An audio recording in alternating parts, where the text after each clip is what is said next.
देखो सुकून, ये बारिश और ऐसा रास्ता और ये ठंडी हवाएं, और क्या चाहिए। वाह, हे बघा असा कसा टर्न मारतोय हा। जायचंय कुठे याला? गव्हाणे मामा आपल्याला भेटलेले आहे, ती त्यांची गाडी आहे। ते आपण फाईन भरलेला आहे 100 रुपयाचा।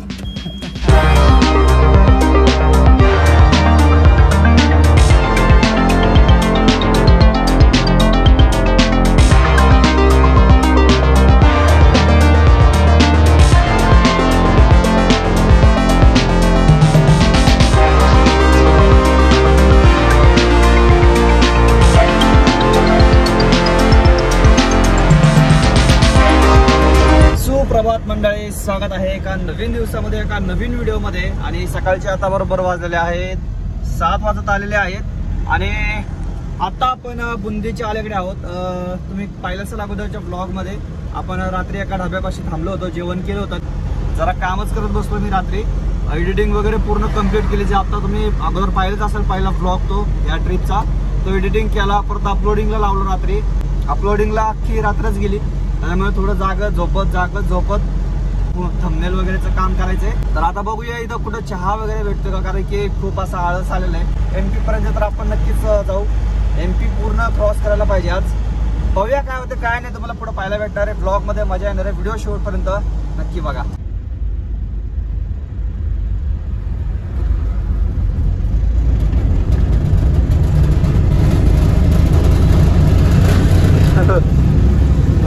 इकडे डिवायडर नाही, काय नाही, असं कसं चाललंय? भाऊला टर्न मारायचा, इकडून खालून आलाय आणि याला हायवेला लागायचंय। तर एक ढाबा आहे, 5-10 मिनिटं थांबूयात आपण।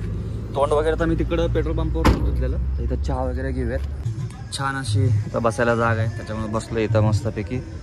चहा ग्लासमध्ये घेतलेलं आहे, कागदी कपामध्ये नको वाटतं चहा। बढिया चहा आहे, मस्त आहे बघा ना, झाड वगैरे, गाड्या वगैरे लागल्यात आणि बसायला अशी जागा।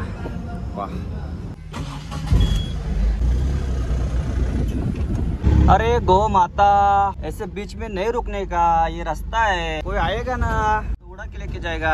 तसं तर इकडच्या लोकांना सवय झालेली की गाड्या अशा रस्त्यामध्ये बसलेल्या असतात, त्याच्यामुळं त्याच्याबरोबर सबकॉन्शियस माइंड मध्ये बसलेले ते। बाहेरच्या राज्यामधले जे लोक आहेत त्यांना माहिती नसते, त्याच्यामुळं त्यांच्यासाठी मार्गदर्शन। फायनली गव्हाणे मामा आपल्याला भेटलेले आहे, ती त्यांची गाडी आहे।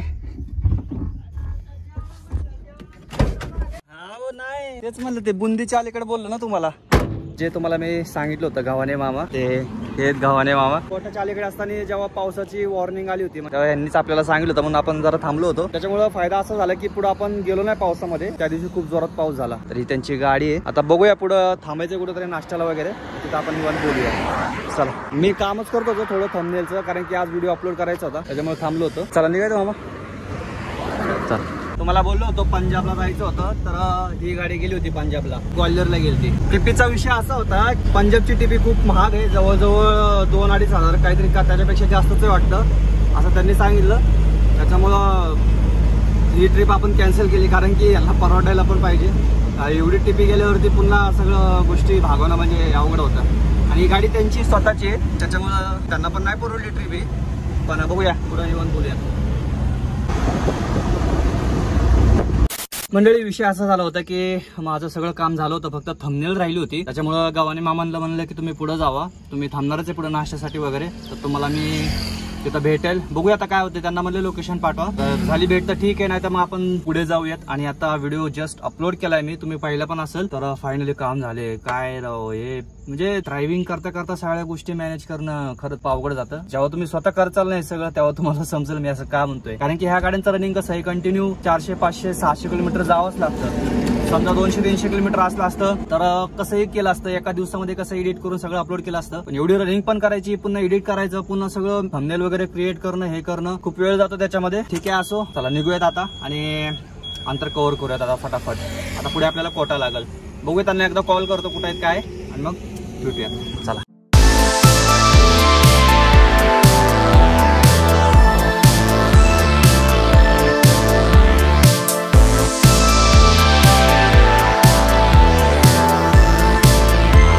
फायनली आपण फाईन भरलेला आहे 100 रुपयाचा।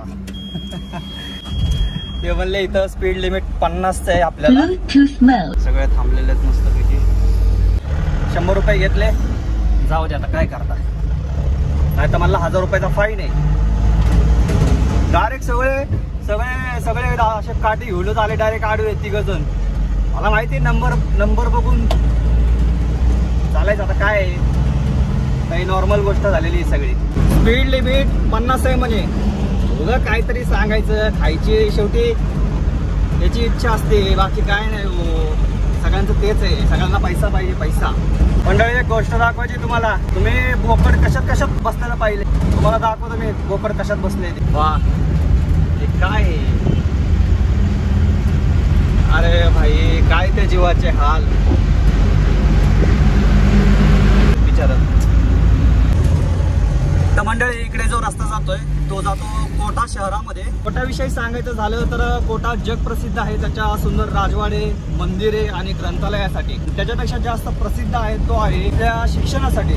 नीट परत IIT जे प्रिपरेशन करतात ती सगळे विद्यार्थी इकडे येतात. 1.5 लाख प्लस विद्यार्थी या ठिकाणी दरवर्षी शिक्षणासाठी येतात. आणि आता जो ब्रिज आहे त्याच्या खालनं जी नदी जाते ती आहे चंबळ नदी आहे. आणि ब्रिज बघा सेम हा गोव्यासारखाच आहे.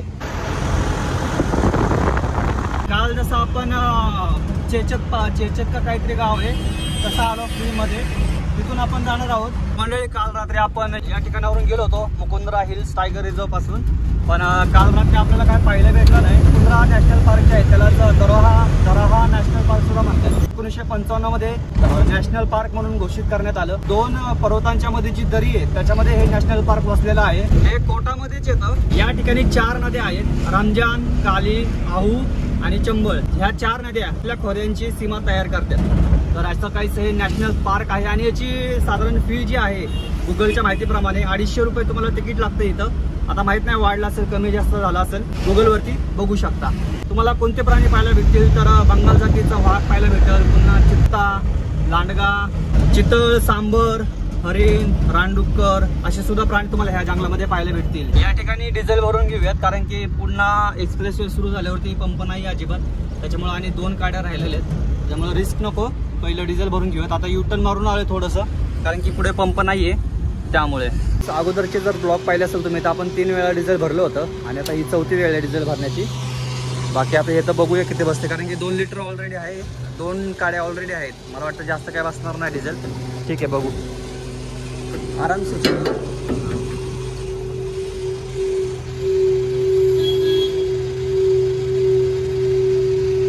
डिझेल बसला आहे 2400 रुपयाचं. डिझेल तर भरलेलं आहे पण आता जेवणाचं कसं करायचं तो विचार करतोय कारण की आता टाइम झालाय फक्त 11:30 वाजलेले. आणि एक्सप्रेसवे एकदा सुरू झाला की तिथं मग शक्यता कमीच आहे काहीतरी खायला भेटण्याची. आहे तर खूप महाग आहे. तिथून येताना कॉफी घेतली होती ती मला पडली 40 रुपयाला कॉफी तिथं. मग जेवण विचार करा कितीला असेल ते. मंडळी आपण जेवणच करून घेतोय कारण की इथं बसायला पण चांगली व्यवस्था आहे. आणि विचार केला जवळजवळ पूर्ण जो एक्सप्रेसवे आता आपण कव्हर करणार आहे मुंबई दिल्ली तो साधारण 173 किलोमीटर आहे आणि बराच वेळ जाणार, उशीर होईल. त्याच्यामुळे म्हणलं अगोदर जेवण करून घेऊयात. आणि मध्ये पण विचार करत होतं की अर्धा तास वगैरे आराम करावा तिथं एक्सप्रेसवेच्या इथं. तर या मंडळी जेवायला हे आहे बेसन गट्टी म्हणते त्याला. आणि तुपातली फुलका रोटी, तुपातली तवा रोटी आणि एक ताक घेतलं होतं मी. या किती जोरात सुरू झाला. मंडळी निघतोय आता आपण, थांबायला नको कारण की नाही तर बराच वेळ जायचा, त्याला पोहोचायचं पण आहे त्यामुळे. तवा रोटी, भाजी आणि एक पाणी बॉटल 130 रुपये झाले. एवढीशा रोडसाठी यांनी 100 रुपये घेतले टोलचे. कसले घेतलेत 100 रुपये काय माहिती. रस्ता तर बघा कसा आहे का 100 रुपये सारखा. फायनली मंडळी लागत आहोत आपण नॅशनल एक्सप्रेसवेला. ते अजून चालू झालेलं नाहीये. फ्रीमध्ये आपल्याला 25 किलोमीटर. समोर बघा पाऊस चालू एकदम जोरात. आता काय 173 किलोमीटर काही टेन्शन नाही आहे आपल्याला. एकदम आरामशीर जातोय, लवकर जातोय.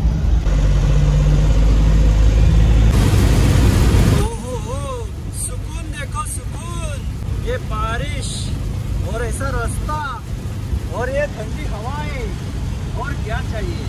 वाह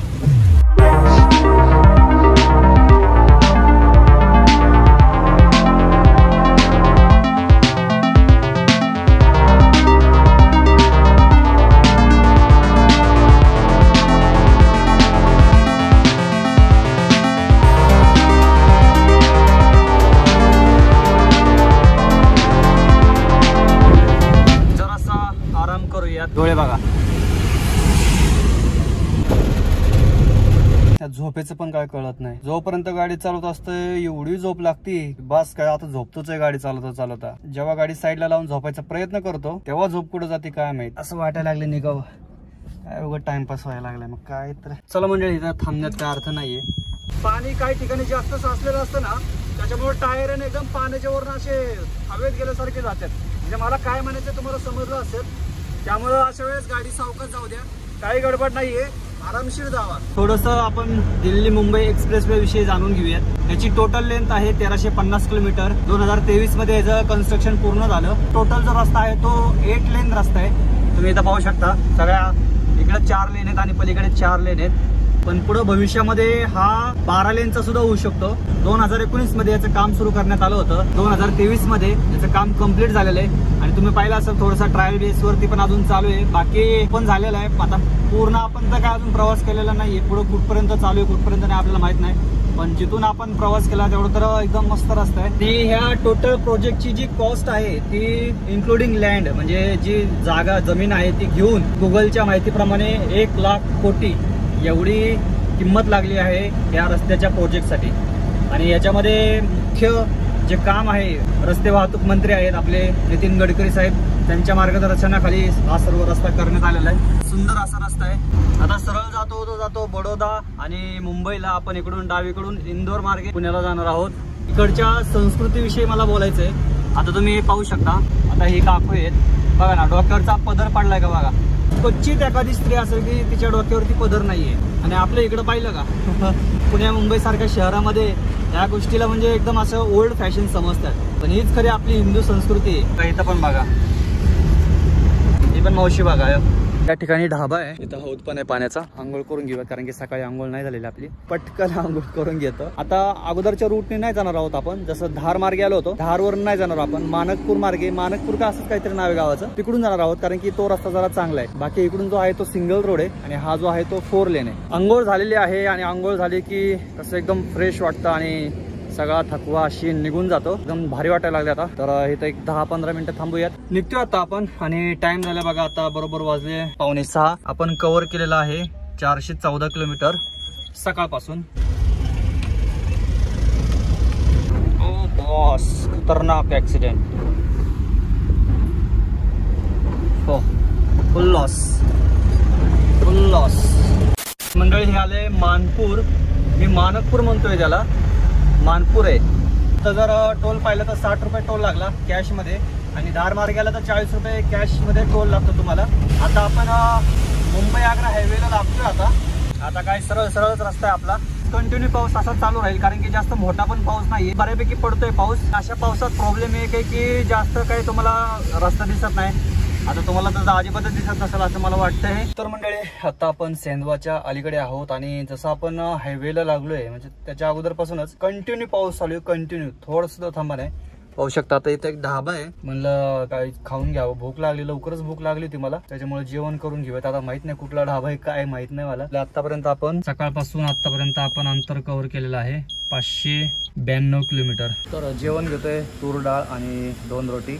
पाणी वगैरे घेतलंय गरम करून, त्याच्यामुळे काय टेन्शन नाही. या मंडळी जेवायला उद्या संध्याकाळी आपल्याला घरी जेवण भेटेल. 4 दिवस झाला आपण बाहेरच खातोय. जेवण झालेलं आहे आणि बहुतेक इथं टॉयलेटची सुविधा नाहीये असेल, पण आता काही दिसत नाही आणि एवढ्या पावसाचं कुठं जायचं, त्याच्यामुळे पेट्रोल पंपावरती थांबूयात, निघूयात आता इथून.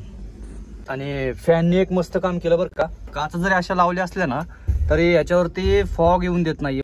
इथे एक ओपन पेट्रोल पंप आहे पूर्ण आणि पाऊस बघू शकता तुम्ही, त्यामुळे म्हणलं इथं थांबूयात. 616 किलोमीटर झाले आज.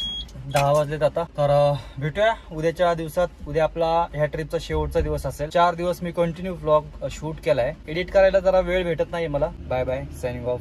जय महाराष्ट्र. व्हिडिओ आवडत असतील तर लाईक करा, नवीन असाल तर प्लीज सबस्क्राईब करा. बाय.